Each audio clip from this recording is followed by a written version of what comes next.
Hi everybody, it's David Fleming here from the Toronto Realty blog, and welcome to this week's Pick 5.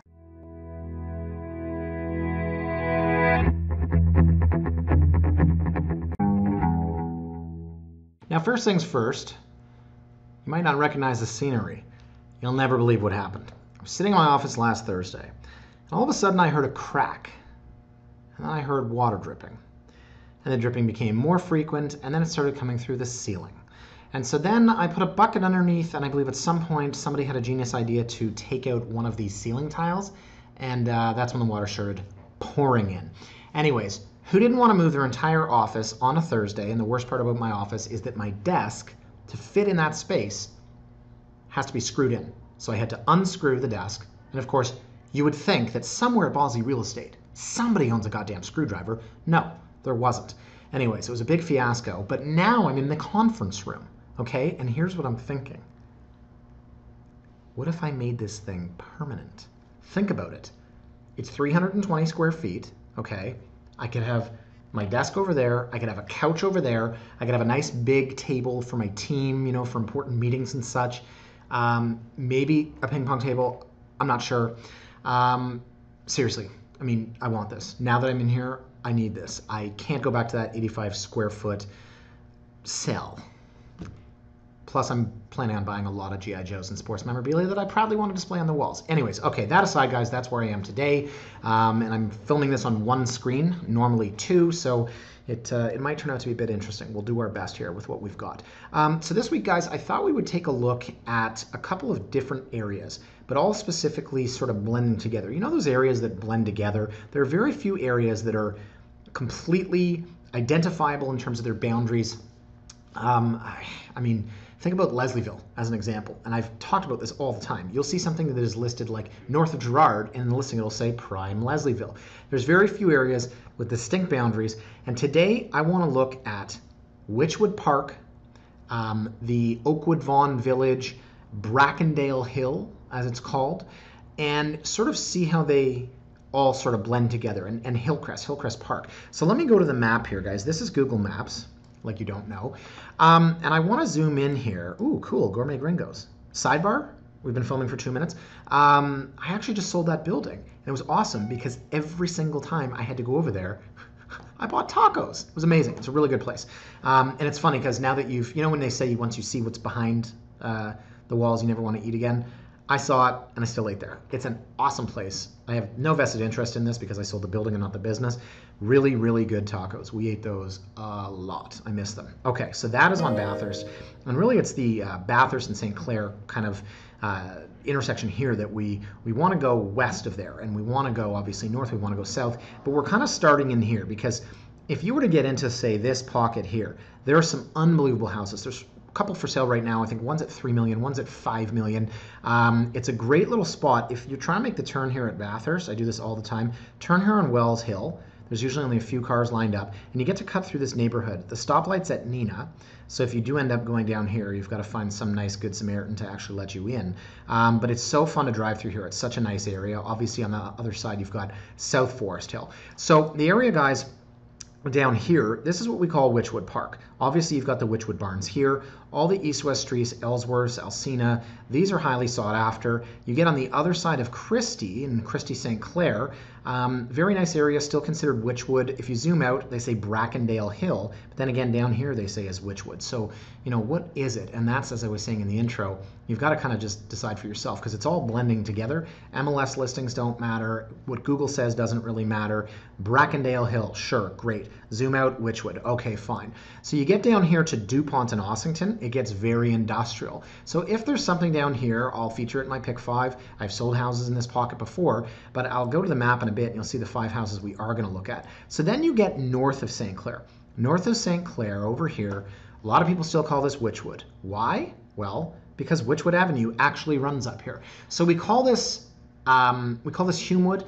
I consider this to be Cedarvale. So if we zoom out far enough, yes, here you'll see Humewood, Cedarvale. So really, what is that? And again, going back to my point, if you go into this pocket here, you're going to see some very expensive homes because it's sort of an offshoot of Forest Hill. You go down here, they call it Humewood. What is Cedarvale? How far do you go until you get into Oakwood Village? So Oakwood and Rogers, 10 years ago, That was a terrible area. You did not want to go to Oakwood and Rogers. Now, some of the nicest real estate in the city is being sold, $1 million semis, tree-lined streets, families, etc., in this pocket. So all told, guys, and I know that's a long lead in, bear with me here.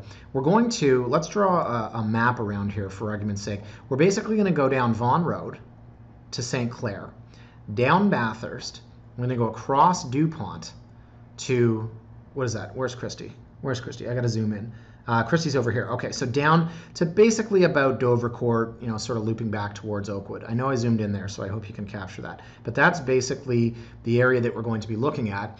And so now let me show you the map. Okay, well that's pretty much what we were talking about. So we've got one house that's in here in this nice pocket that we do consider prime Wychwood. We've got a couple down here, one that's just south, it looks like, just south of Davenport. Still in the area that, excuse me, Google can, how do I get this off? Hello, anyone? Help? This is what happens with one screen. Just in the area down here that Google still says is Wychwood. This area here, we're calling that Hillcrest, Brackendale Hill, and then up here into the Humewood, Cedarvale area. Okay, does that sound reasonable? That sounds good. Okay, so let's start here, guys. And as has been the custom with the last few pick fives that we've done, we've seen a lot of properties that are on the market with either offers anytime or they've passed their offer dates. So, sorry, I'm just closing my email. This whole one browser thing is just really messing me up. Although it could be worse. Think of the guys like the investment bankers. You walk in and they literally have 14 screens. Like, can you guys really keep track of all that? I know 2 have baseball games and 1 has Jeopardy. Right, so on my one screen here, I'm looking at 105 Winnett. Let's go to the map first because I want to show you we've got a massive geographic area. So this is in that pocket north of St. Clair in the Humewood, Cedarvale area. And a lot of people sort of fear getting up towards Vaughan because they're too far away, walking distance to St. Clair. Honestly, guys, if you can't hoof it from here down to St. Clair, I don't know, maybe real estate's not your first problem. So you also don't want to be too close to Oakwood just because, things kind of slow down, die out down there. Although I think Oakwood has a lot of, what is it over there? Oh, those rotisserie chickens. My God. Try showing real estate, okay, over at Dufferin and Rogers and having to drive by there with your window open and wafting, and you're not getting home till 9:30 and your wife has prepared a lovely meal, really lovely meal, thank you, but the smell of those rotisserie chickens on Oakwood, like I said, a lot has changed in that area in the last 10 years. So in addition to those rotisserie chickens, we've also got a very nice neighborhood here. School districts, guys, very important. So Winnett happens to fall into the Humewood School District. So it is a 5.7 out of 10. Let's put this up here. We're going to compare all these. A 5.7 out of 10 ranking by the Fraser Institute, which ranks 1,779th out of 2,900 schools. That doesn't sound great. It does not sound great. But one thing that I've learned over the last few years, in addition to I hate public schools because they've taken away all initiative and just reason to work. And, if you race and you come first place, you were told, everybody wins. Okay, I know you don't want to hear that rant. The one thing I have learned over the last few years is that I personally put more importance, not just on school rankings, but the actual facilities. I don't want my kid playing video games all day. I want my kid running around outside, right? Remember before there were cell phones and you had to find your friend Jeff? You'd get your bike and you'd ride around to find Jeff. You'd go to the school, then you go to the library, then you go to the park. You go, I can't find Jeff. Because when you called his house, his mom said, sorry, Jeffrey's out. Right. So along those lines, I want to see a soccer field. I want to see a baseball diamond. I don't want to see that in the yard they've crammed 20 portables into what used to be the yard. I want to see facilities. I want to see after 4 programs. I want my kid on Tuesday night to play basketball. Thursday night, there's no wood shop anymore, right? I won the shop award in 1994. I'm just saying. Grade 8. Thank you, Mr. Montgomery. I want facilities. So long story short, guys, the Fraser Institute ranking is important, but is not the be-all and end-all. I'm just putting that up there because I do think that it's something to be considered. Okay, I know, I'm killing you guys right now with the tangents, but I've been drinking coffee all day, and the eyes widen. So Winnett, oh yeah, right, I haven't even done one house yet. Winnett is on a 16 by 102 foot lot. So you can see here, check out the house next door. It's higher, comes out further. It's a bit of a mixed bag. It's not that homogeneous feel you might expect to find in, say, a Leaside. But for what it is, $839 for a semi 3-bed 2-bath, it's actually pretty damn good.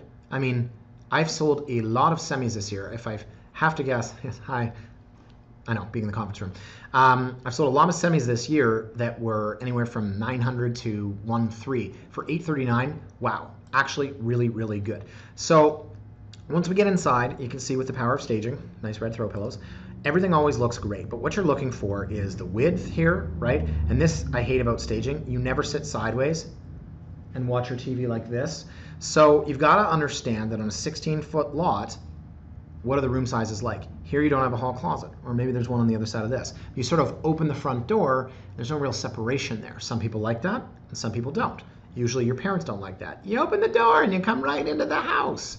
Mom, listen, we're trying to maximize square footage. Don't listen to your parents. Oh, I was wrong. That's a load-bearing post. That's not the closet. Okay, so we're putting hooks on the walls, but what I do like is this is extremely open concept, living, dining, kitchen, bang, bang, boom, all the way through. Open up the railing so you don't have that original wall. There would have been a wall here and a wall here. So they've done a lot of work on this that's big. Structurally, it looks in pretty good shape. The kitchen might not be your style. And what do they have on the other side of this counter? Tell me they've got an eat-in kitchen. They didn't show it. Okay. So we've got forced air, we've got gas, we've got a wall unit. So why don't we have central air? Maybe you need to run some ducts, maybe you need to run some pipes. I don't think you need to run the ducts, but you would need to run some pipes. So maybe say it's in addition to $3,500 air conditioner, maybe $1,500, $5,000 for AC. So you've got pretty good sized bedrooms here. That looks like a really lonely chair where you sit and pray to God your kid falls asleep. I don't miss those days. Very small bathrooms. See the miniature sink and the toilet on the other side of the shower. Really, really tight quarters. Finished basement. I like that they've got the couch underneath the duct because you are not going to hit your head here.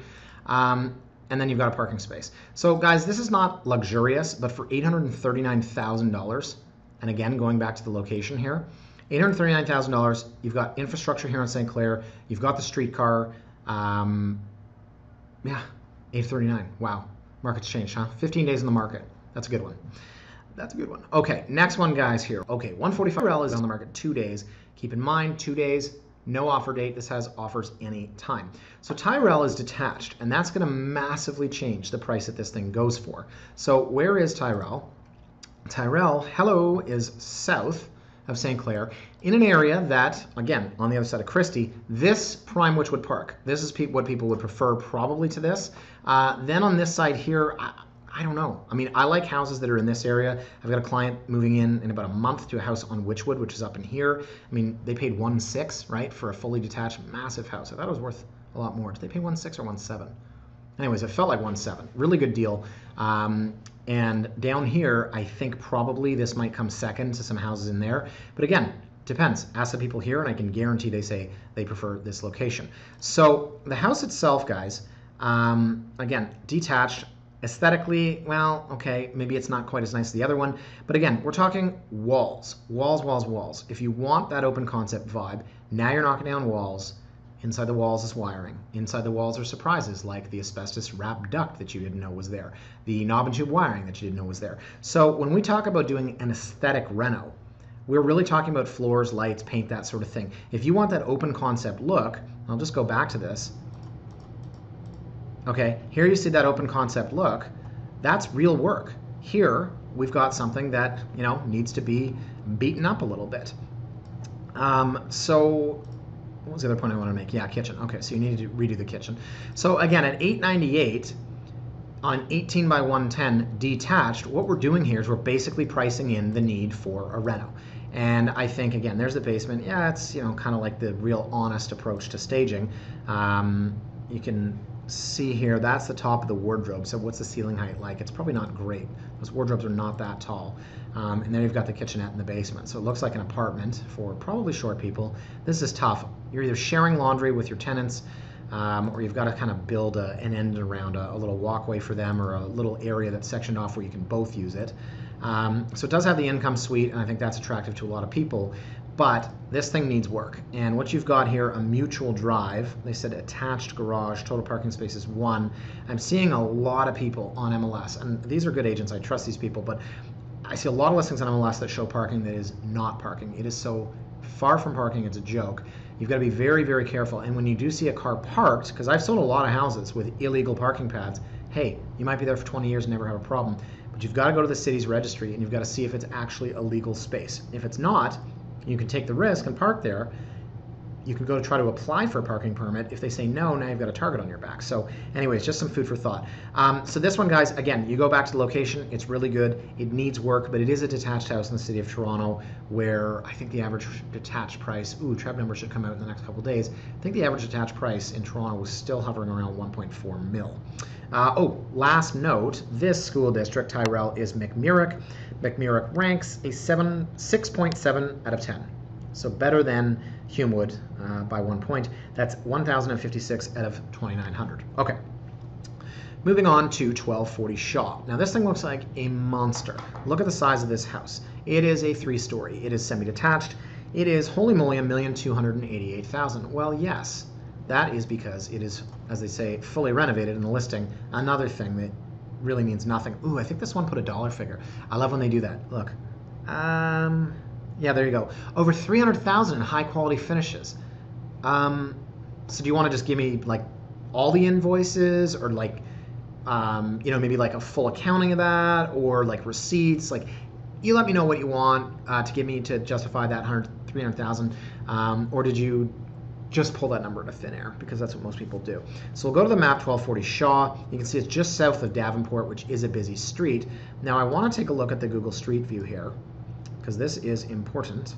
We have here, what is this? A library. So a lot of people don't like living next to either a laneway or a commercial building. Now, the house being situated right here, see, this is a really good example, guys. Let's go off on yet another tangent, except for a change. This one's about real estate. See, I can't really use this mouse because it's got this stupid arrow, but see the curb here? This curb is not cut. It looks like that's a parking space. If you are looking on an MLS listing and it says parking space 1 out front, there's no curb cut there. There's no way you're getting a legal parking pad from the city of Toronto. For the city right now, if this curb was already cut, you might. But the fact that there's no curb cut here, and again, it's like there's no way of predetermining whether or not you're going to get a parking pad unless you live in the beaches, and you'll never, ever, ever get one. Doesn't matter how many trees you plant or how much hemp you grow and sow into backpacks. But this lack of a curb cut shows me that I don't think you're getting a parking pad here. So the issue becomes, every time you give someone a parking pad, you're taking away street parking. That's what the city usually looks at. That, and are you paving over your front lawn? Because green is great, right? The green belt, right? Let's not build on that. Okay, can we go down this alleyway? No, we can't. So the point I wanted to make here again, guys, is the fact that we have, let's go up here, please. Yes, sir. We have the library, which of course is where all the kids hang out. I really want to read a book this weekend. I'm going to read that book. I'm going to read that book real good. I'm going to read the hell out of that book. Or I'm going to do this for 48 hours. Just doing this. Bastardizing the English language, right? You want to say you are, put a U and an R. I'm so old. I'm turning 37. I don't understand. I don't understand this generation. Okay. People tell me that I slag on millennials. I don't slag on them. I just point out all of the accurate descriptions of them. Okay, the house itself, 3 beds, 4 baths, again, fully renovated. What does that mean? I can tell from the outside, and I've shown you guys a lot of houses that look nice in photos on the inside, and then the outside there's a toilet sitting on the front lawn. They've done some real nice work out here. So the inside, some things are particular. Exposed brick is nice. Things like this, the open staircase, it usually tells me that they're not thinking about families with kids, or a cute little dog. I don't know. Who cares about your dog, right? It's all about your kid falling through the stairs, or cats, but you could drop them off a building. In fact, my neighbor next door at 130 Parkers, circa 1988, did exactly that. Threw the cat outside the upstairs window, landed on the lawn, ran away. I lost that bet. I think we bet, I'm really off topic now. We bet a thing of Popeye cigarettes, which they don't have anymore because to have a cigarette candy for kids is bad. And I actually do agree with that. Okay. Guys, I'm all over the place today. Honestly, it's this 2-monitor thing. It's killing me. Okay, so photos of the property show that it is, in fact, pretty nicely updated. Mechanically, yes, forced air, gas, central air, you would hope so. I would assume in here, all the plumbing, all the wiring, everything's updated. It looks like this line here could be maybe from benching. The ceiling height looks pretty big, although actually I think the bench would probably be a little bit lower, so I don't know, that could be some chair rail or something. But it's a pretty big basement all along, all things considered, for not only the square footage but also that ceiling height. And that looks like, it looks like a sump pump right in front of the fridge. Anyways, it's a bit of a weird combination there. Sump pump in front of the fridge. Probably don't want to drop my sandwich in that pit full of rainwater. There is a nice outdoor space. Keep in mind, this lot is only 95 feet, and there is one car parking off the laneway. So 30 days on the market, guys. Well, 30 days by the time you see this. 29 days today, $1,288,000. My gut on this is that it's a 1-2 house. And again, you know, look, 1-2 in the spring was a completely different product. This is 3 stories. Now the issue with 3-bed, 4-bath, I'm going to go to the rooms here. You've got master, second on one floor, and then you've got the 3rd bedroom on the 3rd floor. So here's where things get interesting. The 3rd bedroom on the 3rd floor has a 4-piece ensuite. Do you want to make that the master? If that's your master, that's great. If there's no ensuite up there, it's not a true master. But when you've got kids, and this is what the feedback is from my clients, because I don't live in a house and I've got one child, if you've got 2 kids, you want to be on the same floor as your kids. And I say this all the time in Riverdale and Leslieville, where we see an abundance of semi-detached houses that are 2.5 stories or 3 stories. Are you okay with living on a different floor as your kids? So the last thing I want to point about this is exactly that, because that's something that is going to be different for everybody. Okay, so we're moving on now. Ooh, there is one more thing. I know. This is Humewood School District. Nope, Shaw, sorry, it's McMurrick. So that's the 6.7 out of 10. Okay, moving on to 434 Rushton. So 434 Rushton, we're going to take a look, and it is in this pocket here, which is not too far from where Winnett is, and it's also in the Humewood School District because obviously it's 2 streets from Winnett. So now we get into 1.5 million, pretty substantial. But again, this pocket, save for, let's go back to our original map, save for the pocket down here, which is more sought after, and we're going to see a house on Burnside next. I think this area here is a little more popular than when you get into, west of Christie approaching Oakwood. So 1.5 million. Now, first of all, it's detached. We just talked about the detached property that was the second one overall that needed a big reno. It's 25 feet, which is great. It's 121 deep. It has parking. It says front yard. As I said, you want to check that out. But the house itself is renovated, and it's renovated very nicely, keeping some of the original character and charm intact, like the brick fireplace. So it does have a family room, which I think was that room off of the front, and then it gets to be opened up. So here you can see a modern kitchen opening up to the dining area. Main floor family room addition is pretty rare, but it makes for an overall pretty big footprint. So you've got a 3rd bathroom. Where is it here? Right, 1 upstairs, 1 downstairs, 1 on the main floor. So you've got that 2-piece, which a lot of people love. I think it's very important, more so when you have kids. Personally, if I'm having the proverbial dinner party, I don't care if my guests have to go up a flight of stairs. I guess if they're hammered, and technically you're liable if they fall down, that might be a consideration. But something to be said for having a 2-piece bathroom that is 4 feet from your dining room table. You know, it's something that I could probably do without. So the bedrooms are decent sized. Basement to me does not look as nicely finished as the rest of the house. I think the upstairs is very, very nicely done. Right, this one has the basement apartment. Okay, so there you go, kitchen 1+1. So I don't know if this is necessarily like a functional basement apartment, but it looks to me like they've renovated the 2nd and 3rd stories. Sorry, if you're going up a level, main and 2nd, but from here 2 levels up, and they've kind of left this because maybe someone's looking for basement income. Oh, beautiful yard. And I do get a lot of people that are, probably about 5 houses I've sold this year to people that are looking for basement income. But you kind of know down the line, like when we do have kids, we're going to need that space back. So we're going to pull out everything that's down there. Is it worthwhile? Depends on the amount of rent that you're getting, obviously. But to be this close to St. Clair with this streetcar that's there, I think you're not having anything vacant in the city of Toronto right now if you're doing your job right, but I think that this would be pretty desirable. So there you've got a nice backyard, and that is our 19 photos. Okay, so my gut on this, guys, I hate to say it, not 1.5, not a 1.5 house. The house that I sold on Witchwood was 1.6. It was way bigger, it was way better, it had more features.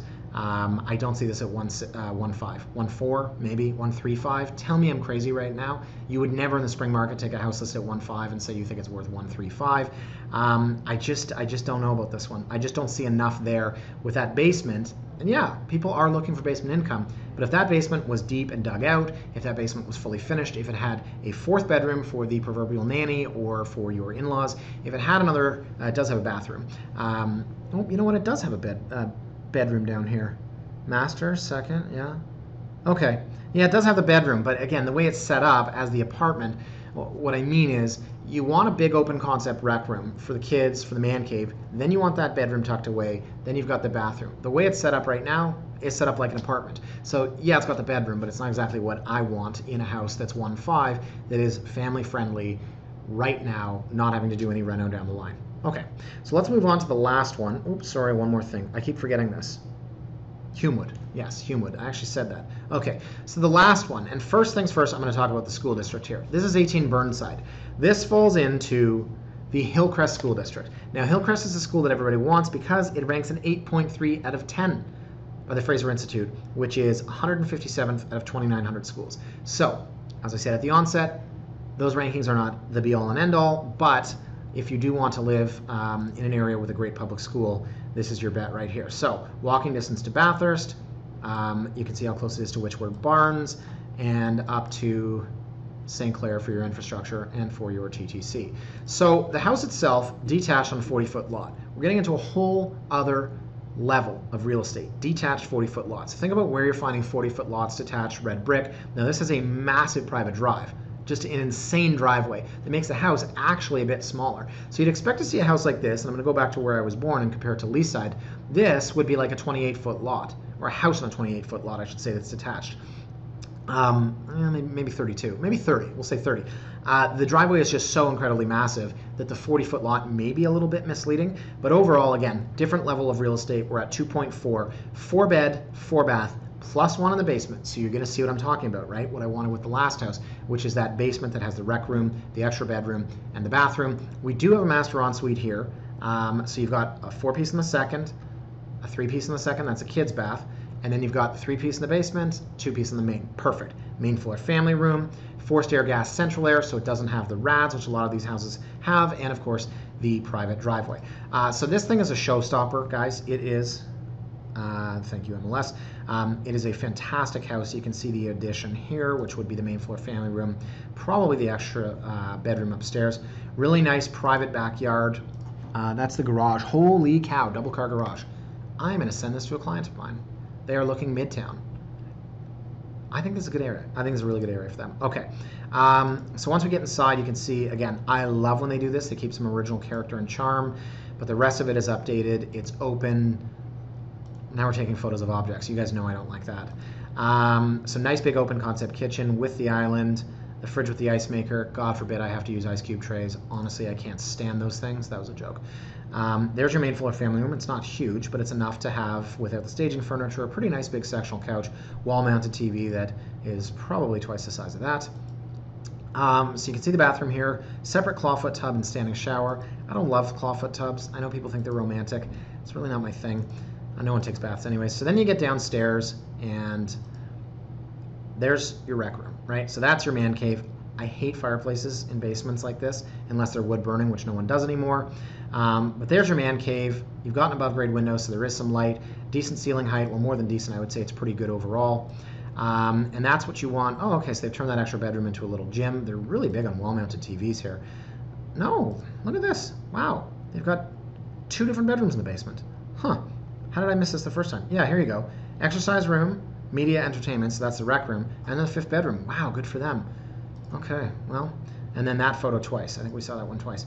Anyways, so 2.4 million, you know, big number compared to what we looked at where we started at 839. But again, just to go back to the map, and let me go back to the one with the actual red dots on it. So here we've got, get out of here. There we go. So here we've got number 5 on the list. That's the house we just saw in Burnside. We've got one on Shaw that's just south of Davenport. We've got the other one in here that's sort of west of Christie, which is not as desirable as this pocket. And then here, 2 overlapping listings. MLS always shows 3 dots. We've got one on Winnett. We've got one on Rushton. So across the board, starting at 839, going up to 2.4 million, it's a massive spread. That should give you an idea how important things are, such as the school district, such as the particular pocket, north or south of St. Clair, proximity to transit, which I think all of these things pretty much are, and just what pocket you want to be in, right? So unless you're driving around these streets, you can't really get a sense of it because I can't street view the whole thing, but they all have a bit of a different feel to them. And there's something to be said for the feel. I always go back to the area around my office here. When you're driving through Leaside, right, all those homes were built at the same time. Leaside was a subdivision. Post-World War II, very homogeneous feel. On the other side of Bayview in the Davisville Village area, you could drive up the street and you could see 4 semi-detached that are 2-story, then a detached 3-story, then a small apartment building, then a bungalow, then 2 semi-bungalows, and on and on and on. So if you like the streetscape, you like the homogeneous feel, you like the look of the neighborhood, you've got to kind of drive up and down these streets. And I think you'll find that's why that one on Burnside in that nice little pocket, very quiet area, tucked away north of Davenport and west of Bathurst, is priced the way it is, in addition, of course, to being a 40-foot lot and in the prime school district. So that's it for me today, guys. Thank you for putting up with, I think the first half of this anyways. I might have got off topic a few times, but I'm not good with change, out of sorts in this room here. So also can't see what I'm filming and hope that I did this properly. It's probably gonna take me about 25 seconds to figure out how to turn this thing off, but that is it for this week. So any questions, guys, you know where to reach me. Hopefully next week I'll be set back up in the old office, because let's be serious, who's going to give me a 320 square foot office? I will keep you in the loop, though. I'll let you know. Cross your fingers for me, guys. Have a great weekend. Bye for now.